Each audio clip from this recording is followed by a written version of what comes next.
Hello, and welcome to the Street Crime UK YouTube channel.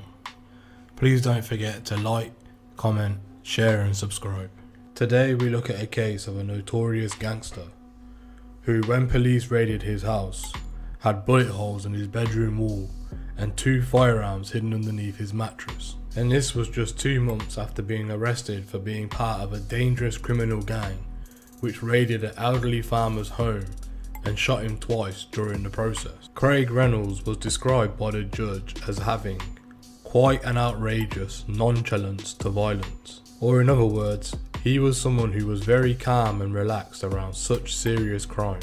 And it was fair to say the judge had made this opinion as Mr. Reynolds had continued to operate in dangerous gun crime circles just weeks after the brutal attack on the 65-year-old Charles Baldwin, which happened in Orkton.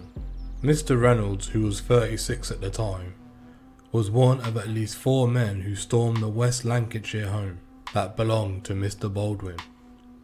During the process, they took many expensive valuables. However, something went very wrong at the party, as the terrified pig farmer was blasted at close range in his knee and his ankle by a man who was known as a sadistic gun for hire, Mr. Alan Daniels. The injury from the shooting was so bad, it had left Mr. Baldwin with no choice but to have his foot amputated. It appeared to the police that Mr. Reynolds was involved in quite a few firearm incidents that year, and seemingly without any qualms.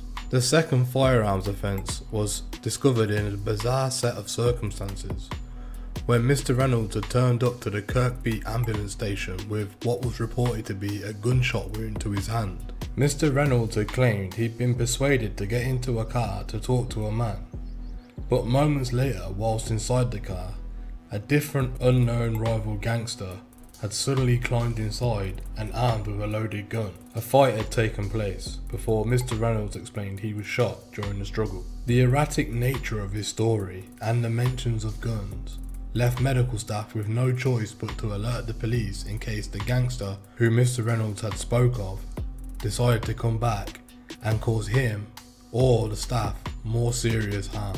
Once the police heard who was involved and listened to the story that Mr. Reynolds gave, they were very suspicious to say the least, and decided to search Mr. Reynolds' home in Kirkby, which had, in the police's words, revealed quite a different picture.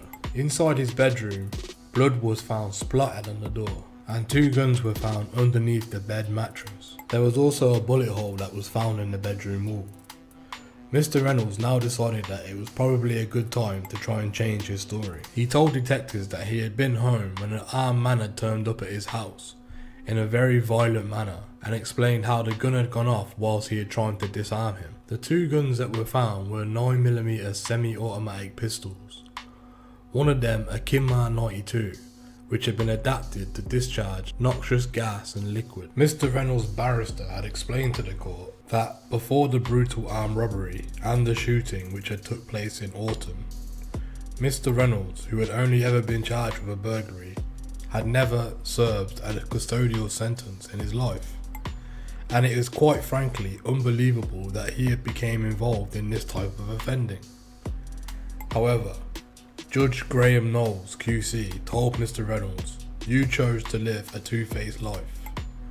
You are so untroubled by the sadistic brutality that was inflicted by Mr. Daniels that you yourself had a semi-automatic pistol in your possession just weeks later. It was quite outrageous and nonchalant for you to show that type of offending again." Mr. Reynolds, who had denied conspiracy to aggravated robbery and also to having a firearm with intent, along with Anthony Hill and Dean Sanders, was found guilty after a trial in Preston Crown Court, and as a result of this, was handed a 28-year sentence by Judge Knowles. The sentence broken down was as followed. He received 20 years for the Orkton raid, in which Mr. Baldwin was shot by a member of his gang, and 5 years for having a gun in his possession in his home in Kirkby, which the police had found after he turned up to the ambulance station after his hand was shot. The judge also gave him an extension on this sentence of 3 years. Mr. Reynolds was classed as a dangerous offender and was also classed as a serious risk of danger to the public. Judge Knowles ordered that Mr. Reynolds must serve at least 2/3 of his tariff in prison before he can be considered for release, meaning that Mr. Reynolds will remain in prison for just over 18 years.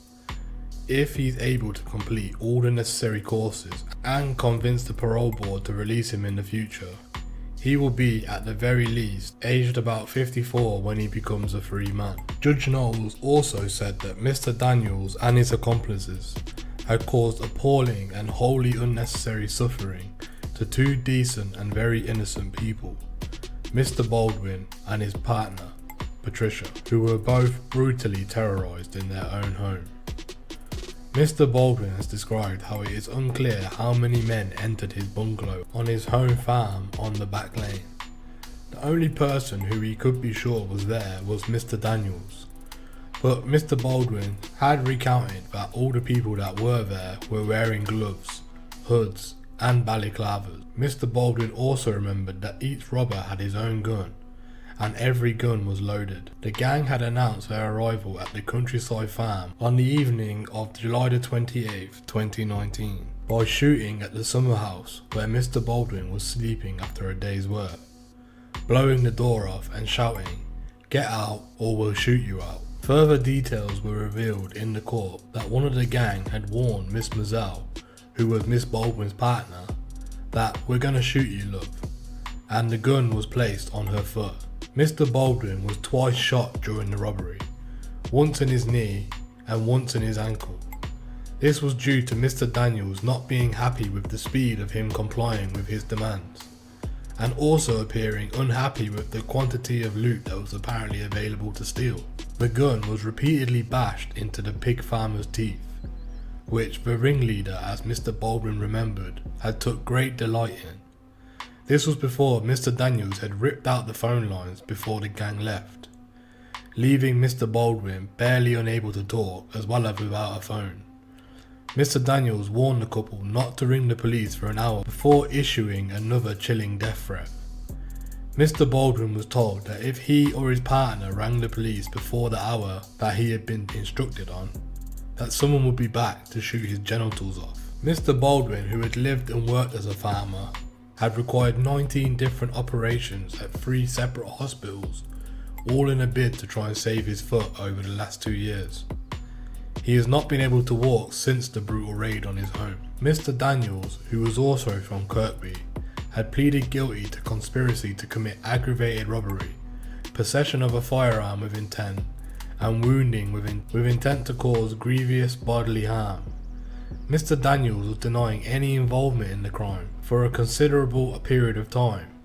This was before changing his plea just before the trial to guilty, when it was revealed that the police had substantial DNA evidence that had placed him at the bungalow. Mr. Daniels' fingerprints, which were found on a paper knife which had been used to cut off a gold bracelet from Mr. Baldwin's wrist, had saw Mr. Daniels finally admit his crimes, and only to save his own skin, according to the judge. Mr. Hill was handed 20 years for his part in the robbery, and Mr. Sanders was handed 19 years for his part. During the robbery, 4 shotguns, a poacher's gun, a quantity of cash, a Raymond Vale watch worth about £500, a silver cuff bracelet worth about £160, a platinum diamond ring worth £5,000, car keys and a yellow gold bracelet worth about £3,000 were stolen. The senior investigating officer, Detective Chief Inspector Jason Richon of Lancashire Police said, "It is clear these individuals are very dangerous and very violent offenders. What are your opinions on the crimes that were committed by the gang? Do you believe that the sentences that were given were too excessive or not harsh enough? Please let us know in the comments below. If you enjoyed this content, please don't forget to like and share. And if you're new to the channel and you want to see more UK crime content, please don't forget to subscribe and hit the bell so you can join us on the next video. Thanks for joining us today, and until next time, stay safe.